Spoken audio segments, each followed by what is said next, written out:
આપણું ઉદાહરણ 9.9 આવો પ્રશ્ન છે.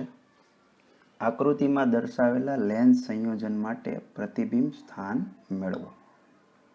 બરાબર મિત્રો, અહીંયા લેન્સ સંયોજન આપેલું છે. જો તમે આકૃતિમાં જોશો, આ ટેક્સ્ટબુકની આકૃતિ છે, મેં અહીંયા પોતાની દોરેલી છે. તો અહીંયા આકૃતિમાં જો તો અહીંયા 3 લેન્સનું સંયોજન આપેલું છે. બરાબર, એક સાથે 3 લેન્સનો ઉપયોગ કરેલા છે. જો ધ્યાનથી આકૃતિ જોઈ લો. બરાબર, કે આ પહેલો લેન્સ છે, બહિર્ગોળ લેન્સ છે, આ બીજો અંતર્ગોળ લેન્સ છે, વળી પાછો બહિર્ગોળ લેન્સ છે. અને એમાં તમને કેન્દ્ર લંબાઈ 3 લેન્સની આપેલી છે. જો આ બહિર્ગોળ લેન્સ છે, બરાબર, એની કેન્દ્ર લંબાઈ +10 લખેલી છે. સંજ્ઞા પ્રણાલી સાથે જ આપેલી છે. બહિર્ગોળ છે એટલે +10 સેન્ટીમીટર, અંતર્ગોળની આપેલી છે -10 સેન્ટીમીટર, અને છેલ્લો જે લેન્સ છે બહિર્ગોળ એની છે +30 સેન્ટીમીટર. એટલે ત્રણેયની કેન્દ્ર લંબાઈ મને આપેલી છે. અને લેન્સ વચ્ચેનું ડિસ્ટન્સ એ આપેલું છે કે આ આપણે લેન્સને ક્રમ આપી દઈએ. બરાબર છે, આ પહેલો લેન્સ છે, આ બીજો લેન્સ છે, આ નંબર 1, આ નંબર 2, આ નંબર 3. તો પહેલો અને બીજા લેન્સ વચ્ચેનું ડિસ્ટન્સ 5 સેન્ટીમીટર છે, બીજા અને ત્રીજા વચ્ચેનું ડિસ્ટન્સ 10 સેન્ટીમીટર છે. અને અહીંયા જે આપણો પહેલો લેન્સ છે તેનાથી 30 સેન્ટીમીટર અંતરે એક વસ્તુ અહીંયા મૂકેલી છે. બરાબર, તો આપણને આટલી હકીકત રકમમાં આપેલી છે. હવે આપણને એમ કીધું છે કે આ વસ્તુનું અંતિમ પ્રતિબિંબ, ત્રણેય લેન્સ દ્વારા આનું અંતિમ પ્રતિબિંબ ક્યાં મળશે એ આપણે લાવવાનું છે. હવે આ દાખલો કઈ રીતે ગણશું સમજો. તો લેન્સ સંયોજન છે, તો જો આપણી પાસે લેન્સનું સમીકરણ તો આટલું જ છે. બરાબર, લેન્સ સમીકરણ, ત્રણેય લેન્સ છે એટલે સમીકરણ આપણે કયું યુઝ કરશું એ પહેલાં સમજી લઈએ કે 1/v - 1/u બરાબર 1/f. આ લેન્સ સમીકરણ છે. તો 1/v શું થાય? 1/f + 1/u. એટલે એક સમીકરણ દ્વારા એક લેન્સની જ વાત થાય. અહીંયા 3 લેન્સ છે. તો જો આપણે અહીંયા કઈ રીતે કામ કરશું, આપણે આવી રીતે વિચારશું. ભાઈ પહેલો લેન્સ છે એના માટે આ વસ્તુ છે, તો જો પહેલો લેન્સ આ વસ્તુનું ક્યાંક પ્રતિબિંબ રચશે. બરાબર, હવે એ પ્રતિબિંબ છે બીજા લેન્સ માટે શું બનશે? વસ્તુ બનશે, અને એનું ક્યાંક પ્રતિબિંબ આપશે. વળી પાછી એ પ્રતિબિંબ છે ત્રીજા લેન્સ માટે વસ્તુ બનશે અને એનું પ્રતિબિંબ આપશે. તો આમ ઘણા બધા લેન્સ હોય તો આખી ગણતરી સ્ટેપ બાય સ્ટેપ આવી રીતે થાય કે કોઈ પણ લેન્સ પહેલો છે એનું પ્રતિબિંબ બીજા માટે વસ્તુ લઈ લેવાનું, વળી એ પોતાનું પ્રતિબિંબ રચશે તો એ બીજાનું પ્રતિબિંબ ત્રીજા માટે પાછી વસ્તુ બને. તો આવી રીતે સ્ટેપ બાય સ્ટેપ તમે લેન્સ સમીકરણથી બધાના પ્રતિબિંબ અંતર લાવીને આ આન્સર નક્કી કરી શકીએ. તો જોઈએ જો કઈ રીતે આ ગણીએ. તો ચાલો પહેલા લેન્સ માટે વિચારીએ. તો સમીકરણ તો આપણું લેન્સનું ક્લિયર જ છે. દરેક વખતે મારે પ્રતિબિંબ અંતર શોધવું છે. તો 1/v બરાબર 1/f + 1/u. આ સમીકરણ 1. આનો વારંવાર યુઝ કરીશ. હવે દરેક માટે કિંમત વિચારીએ. જો લેન્સ 1 માટે બરાબર f અને u કેટલા થશે? તો લેન્સ 1 માટે વસ્તુ અંતર કેટલું લખ્યું? -30 સેન્ટીમીટર. અને કેન્દ્ર લંબાઈ કેટલી છે? +10 સેન્ટીમીટર. બરાબર, કેમ? તો જો સંજ્ઞા પ્રણાલી પહેલાં તો કહી દો કે વસ્તુ અહીંયા છે એટલે આપાત કિરણ આમ થશે, એટલે અહીંયા માઇનસ, અહીંયા પ્લસ. તો કોઈ પણ લેન્સ છે એની સંજ્ઞા પ્રણાલી દરેકની સરખી જ થશે આખા સિસ્ટમમાં. આ માઇનસ પ્લસ, આ લેન્સ માટે આ માઇનસ પ્લસ, આ લેન્સ માટે આ બાજુ માઇનસ, આ બાજુ પ્લસ. બરાબર, જે તે લેન્સની સંજ્ઞા પ્રણાલીમાં માઇનસ પ્લસ એ રીતે જોવાના છે. હવે પહેલો લેન્સ છે, જો એના માટે વસ્તુ અહીંયા છે, તો વસ્તુ કેટલા અંતરે છે? 30 સેન્ટીમીટર અંતરે. અને કઈ સાઈડ છે? માઇનસ સાઈડ છે. બરાબર, એટલે વસ્તુ અંતર -30 છે. અને કેન્દ્ર લંબાઈ તો તમને આપી જ છે પહેલા લેન્સ માટે +10, એટલે +10. હવે u અને f તમે આ સમીકરણ 1માં મૂકી દો અને તમે 1માં મૂકીને v લાવો. બરાબર, આ બે કિંમત અહીંયા મૂકો અને v શોધો તો v તમારું આવશે +15. મેં અહીંયા આખો દાખલો હિન્ટ સ્વરૂપે સમજાવેલો છે, કેમ કે હવે દાખલા જે બહુ મોટા, ધીમે ધીમે લેન્થ વધતી જશે, એટલે વચ્ચેની કેલ્ક્યુલેશન હું તમને લોજિક સમજાવું છું તો એ તમે પૂરી કરી શકો. તો v આવી ગયું +15. હવે સમજો આનું અર્થઘટન કરીએ. એનો અર્થ શું થઈ ગયું કે પહેલો લેન્સ છે એનું પ્રતિબિંબ ક્યાં રચાય છે? 15 સેન્ટીમીટર અંતરે. અને પ્લસ એટલે કઈ બાજુ? તો જો પહેલા લેન્સનું પ્લસ અહીંયા છે એટલે ડાબી બાજુ કહીએ તો આ જમણી બાજુ. તો પહેલા લેન્સની જમણી બાજુએ 15 સેન્ટીમીટર અંતરે પ્રતિબિંબ રચાય છે. એટલે તમે વિચારો જો ક્યાં રચાતું હશે. તો આ પહેલો લેન્સ છે, એના સેન્ટરથી આપણે અંતર માપીએ 15 ક્યાં થશે? તો જો અહીંયાથી આ અંતર કેટલું છે? 5. આ બે વચ્ચેનું 5 છે અને અહીંયાથી આ 10 છે, એટલે આ ટોટલ 15 થઈ ગયું. એટલે અહીંયાથી 15 ક્યાં થાય છે? જો અહીંયા ક્યાંક આ દોરેલું છે, બરાબર. એટલે પહેલો લેન્સ છે એ આ વસ્તુનું પ્રતિબિંબ અહીંયા આના સેન્ટર ઉપર રચે છે, ત્રીજા લેન્સના સેન્ટર ઉપર. સમજાયું તમને? હવે લેન્સ 2 માટે લઈએ. તો જો હવે આ પહેલા લેન્સનું પ્રતિબિંબ છે એ બીજા લેન્સ માટે ગણતરી કરીએ તો બીજા લેન્સ માટે શું બનશે? વસ્તુ બનશે. તો ચાલો બીજા લેન્સ માટે યુ અને એફ વિચારીએ. તો યુ કેટલું થશે? +10 અને એફ કેટલું થશે? -10. કેમ? તો જો બીજો લેન્સ છે તો એનું વસ્તુ અંતર ક્યાંથી મપાશે? એના સેન્ટર ઉપરથી. હંમેશા અંતર ક્યાંથી મપાય? તમે જે લેન્સની વાત કરતા હોય એના ઓપ્ટિકલ સેન્ટરથી. તો અહીંયાથી આ અંતર કહેવાનું છે. તો જો ટોટલ અહીંયાથી 15 હતું, એમાંથી આટલું 10 ગયું, આ 15 હતું, બરાબર. મારે આ અંતર જોઈએ છે, આ લેન્સથી આ અંતર જોઈએ છે. તો આખું 10, 15 હતું, એમાંથી આ બરાબર 5 નીકળી જાય, એટલે આ કેટલું બચ્યું? 10 બચ્યું, બરાબર.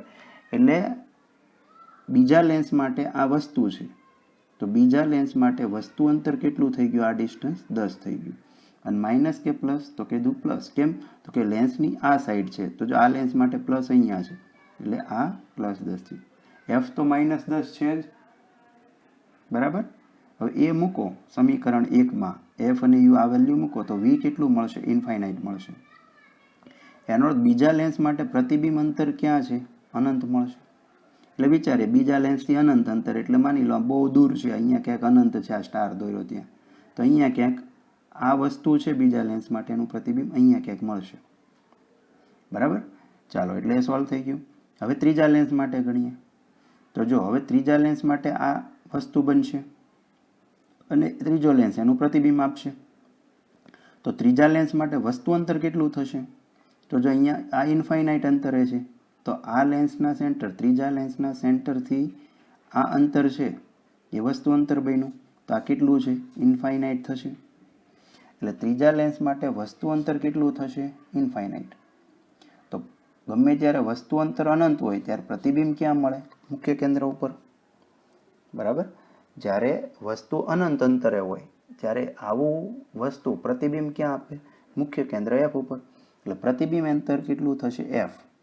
અને એફ કેટલું છે ત્રીજા લેન્સ માટે? જો +30, એટલે કેટલું લખ્યું? +30.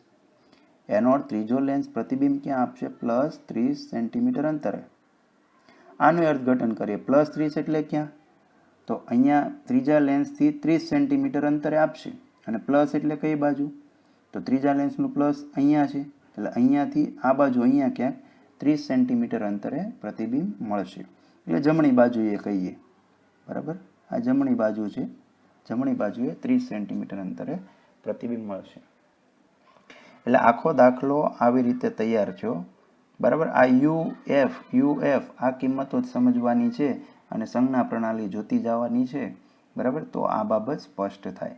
આ દલીલ મગજમાં ઉતારવાની ટ્રાય કરજો, પ્રયત્ન કરજો, બરાબર. તો ઝડપથી ખબર પડશે. સ્વાધ્યાયનો 9.21b અને 9.10, બરાબર.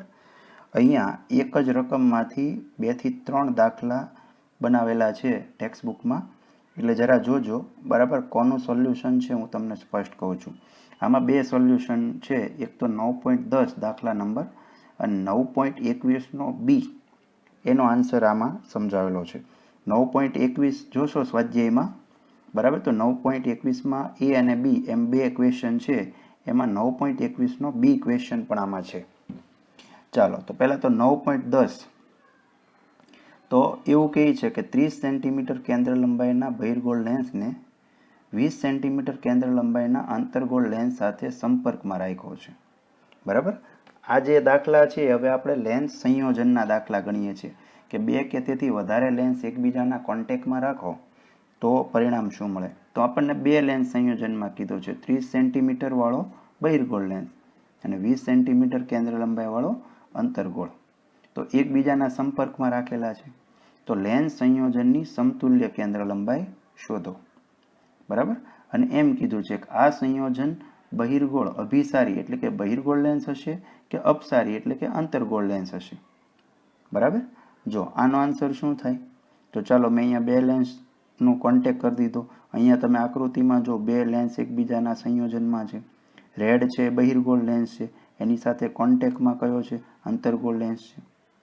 બહિર્ગોળ લેન્સની કેન્દ્ર લંબાઈ f1 કહું છું અને અંતર્ગોળની f2 કહું છું. બરાબર. તો જો મેં અહીંયા લખી દીધું બહિર્ગોળ લેન્સની કેન્દ્ર લંબાઈ f1 કેટલી લઈશ, +30. બરાબર, તમને આપેલી છે. બરાબર, બહિર્ગોળની 30 આપેલી છે, બહિર્ગોળ છે એટલે પ્લસ લખ્યા.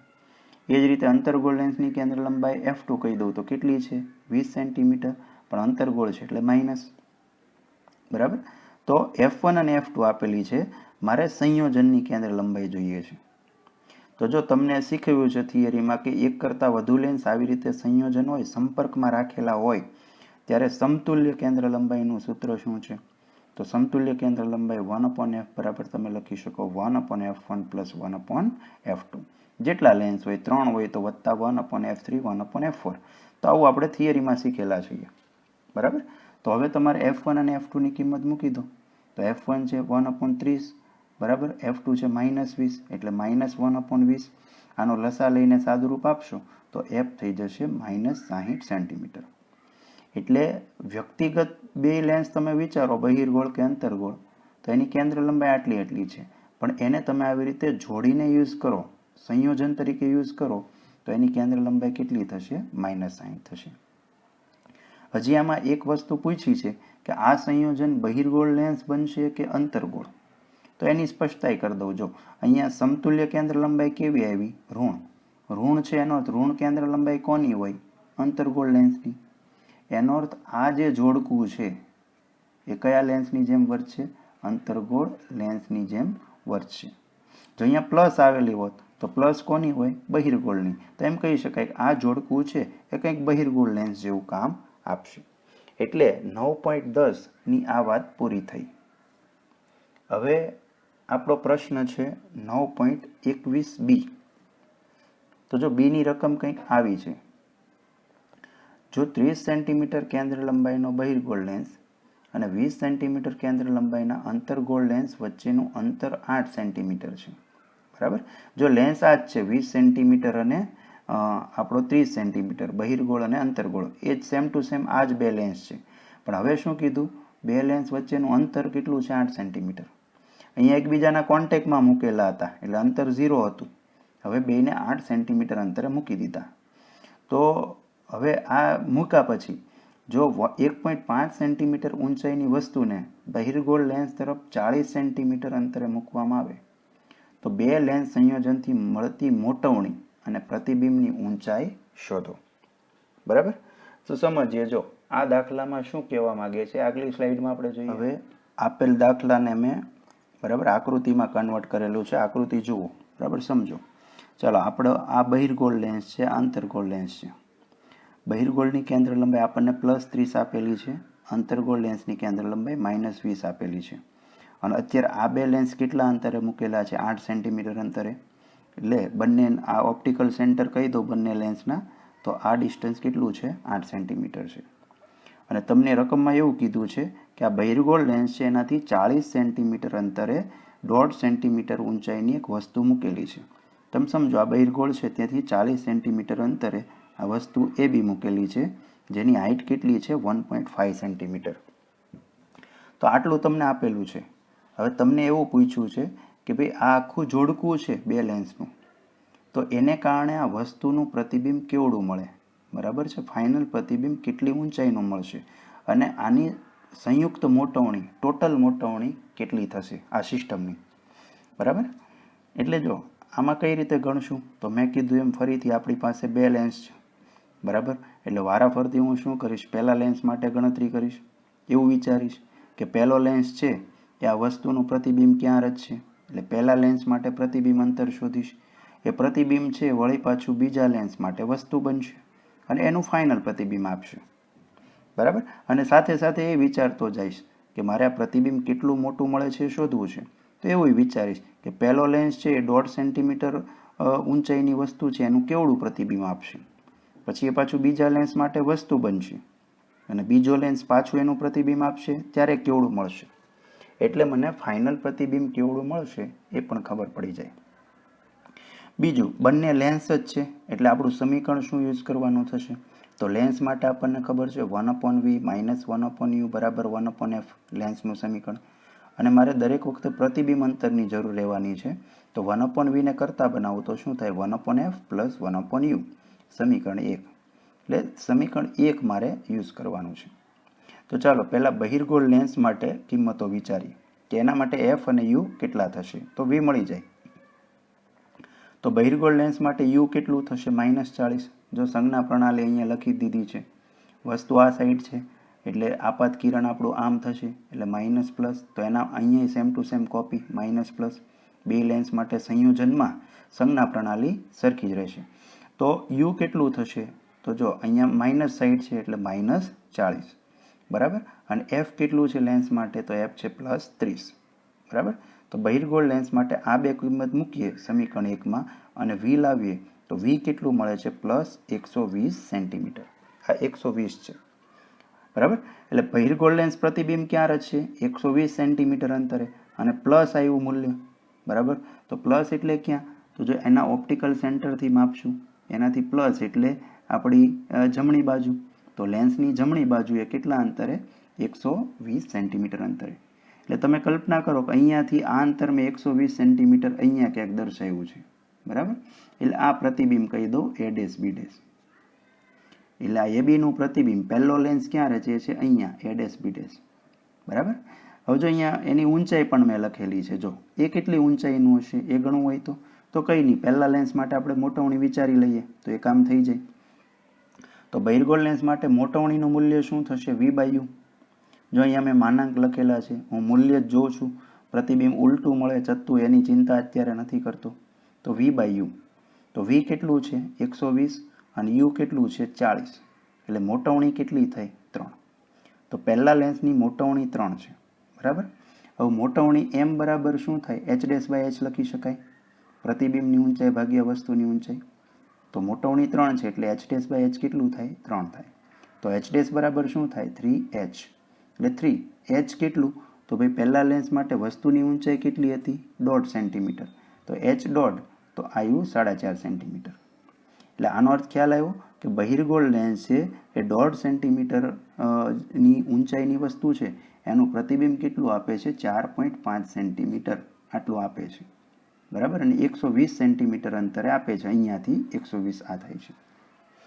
હવે આપણી વાત આવી બીજા લેન્સ માટે કે બીજો લેન્સ છે એ આનું પ્રતિબિંબ ક્યાં રચશે. તો વિચારીએ જો બીજા લેન્સ માટે બરાબર. તો પાછું અંતર્ગોળ લેન્સ માટે ગણવાનું થાય તો પાછું મારે u અને f જોઈશે બરાબર. તો જો u કેટલું થશે, f કેટલું થશે, હું તમને ક્લિયર કરી દઉં. તો જો હવે બીજા લેન્સ માટે આ a', b' વસ્તુ બનશે અને એનું ફાઇનલ પ્રતિબિંબ આપશે બરાબર. તો વસ્તુ અંતર કેટલું થશે? તો જો વસ્તુ અંતર આ ક્વેશ્ચન માર્ક જેટલું થશે બરાબર. બીજા લેન્સ માટે વસ્તુ અંતર મપાય ક્યાં? તો ભાઈ એના ઓપ્ટિકલ સેન્ટરથી આ વસ્તુ થઈ એના માટે આ, તો આ અંતર જોઈએ છે. હવે આ કેટલું થશે? u બરાબર. તો જો આખું 120 હતું એમાંથી 8 તો નીકળી ગયું એટલે આ કેટલું વધે? તો આ બચશે 120 - 8 એટલે આવ્યું 112 બરાબર. તો વસ્તુ અંતર કેટલું થશે? 112. પ્લસ કે માઇનસ? તો જો વસ્તુ લેન્સની આ બાજુ છે બરાબર છે એટલે પ્લસ સાઈડ છે એટલે વસ્તુ અંતર કેવું થશે? +112. અને કેન્દ્ર લંબાઈ તો કેટલી આપી છે? -120. તો જો આ બે કિંમતો આપણે અહીંયા વિચારી લીધી બરાબર કે વસ્તુ અંતર 120 - 8 112 અને પ્લસ અને કેન્દ્ર લંબાઈ -20. હવે તમે સમીકરણ 1માં u અને f પરથી v લાવો બરાબર. તો સમીકરણ 1માં આ બે વેલ્યુ મૂકો તો v કેટલું થશે? -24.34 સેન્ટીમીટર. એટલે પ્રતિબિંબ -24.34 સેન્ટીમીટર અંતરે રચાશે. હવે આપણે આ બીજો લેન્સ છે એ પ્રતિબિંબ કેટલું મોટું કરે છે એ પણ જોવાનું છે. તો સાથે સાથે બીજા અંતર્ગોળ લેન્સ માટે મોટવણી પણ લઈ આવીએ. તો મોટવણીનું મૂલ્ય શું થશે? v/u બરાબર. તો v કેટલું છે? તો 24.34. u કેટલું છે? 112 બરાબર. અહીંયા જો માનાંક જ છે એટલે અહીંયા આપણે બરાબર, એની નિશાનીની ચિંતા નથી કરતા, ફક્ત મોટવણીનું મૂલ્ય જોઈએ છે. તો આ ભાગાકાર કરો તો મોટવણી કેટલી આવે છે? 0.2173. બરાબર, તો મોટવણીની જગ્યાએ પાછું લખી શકીએ h ડેશ બાય h બરાબર 0.2173. બરાબર, તો h ડેશ શું થાય? 0.2173 ઇન્ટુ h. અને આ h કેટલું છે હવે બીજા લેન્સ માટે? એ 4.5 છે. બરાબર, જો અહીંયા આકૃતિમાં જોઈ લો કે બીજો લેન્સ છે એના માટે વસ્તુ કેટલી ઊંચાઈની છે? 4.5 સેન્ટીમીટરની. તો હવે બીજો લેન્સ આનું પ્રતિબિંબ કેટલું મોટું આપશે એ આપણે વિચારીએ છીએ. એટલે હવે આને આપણે h લઈએ તો આના માટે h ડેશ આપણને મળી જાય. તો જો આ સૂત્ર પરથી h ડેશ આપણું કેટલું થાય છે? બરાબર, તો h ડેશ આપણું થશે 0.2173, h છે 4.5, એટલે h ડેશ થશે 0.98 સેન્ટીમીટર. બરાબર, એટલે ફાઇનલ પ્રતિબિંબ કેટલું મળશે? 0.98 સેન્ટીમીટરનું મળશે. તમને ખ્યાલ આવે છે? એકવાર ફરીથી કહું કે પહેલા લેન્સે વસ્તુ હતી 1.5 સેન્ટીમીટરની, તો પહેલા લેન્સે એનું પ્રતિબિંબ આપ્યું 4.5નું, અને એ 4.5 આના માટે વસ્તુ ગણી અંતર્ગોળ માટે, તો એણે પ્રતિબિંબ આપ્યું બરાબર આપણું જે 0.98 આવ્યું એ આપ્યું. બરાબર, બીજું તમને સંયોજનની સંયુક્ત મોટવણી પૂછી છે. બરાબર, તો જો સંયુક્ત મોટવણીનું સૂત્ર શું છે? તો સંયુક્ત મોટવણી એમ કહી દો, બંને લેન્સની આખા સિસ્ટમની મોટવણી. બરાબર, તો મોટવણીનું સૂત્ર છે m1 ઇન્ટુ m2. બરાબર, લેન્સ સંયોજન માટે તમને શીખવેલું છે કે સંયુક્ત મોટવણીમાં શું કરવાનું આવે? તો બંનેની મોટવણી, જેટલા લેન્સ છે એની મોટવણીનો ગુણાકાર કરો તો એ ટોટલ મોટવણી આપે. તો આપણી પહેલાની મોટવણી m1, બીજાની m2. તો m1 m2 આપણું શોધેલું છે. પહેલા લેન્સની મોટવણી તમે ચેક કરો કેટલી આવી હતી? 3. અને બીજાની મોટવણી જો m2 અહીંયા છે મારી પાસે 0.2173. બરાબર, તો m કેટલું છે? 0.6519. એટલે આ બે લેન્સ ભેગા મળીને આટલું મોટવણી આપે છે. એટલે આખી સિસ્ટમ, બરાબર, બે લેન્સની સિસ્ટમ હોય તો એ આવી રીતે ડિઝાઇન થાય. ખાસ આમાં યુ અને વી જે હું સમજાવું છું, જે કહું છું, એ ફરીથી વિડીયો રિપીટ કરીને જોજો, એટલે મગજમાં બેસી જાય. દાખલાના ગણતરી પાર્ટમાં કાંઈ નથી, પણ લોજિક સમજવાનું છે.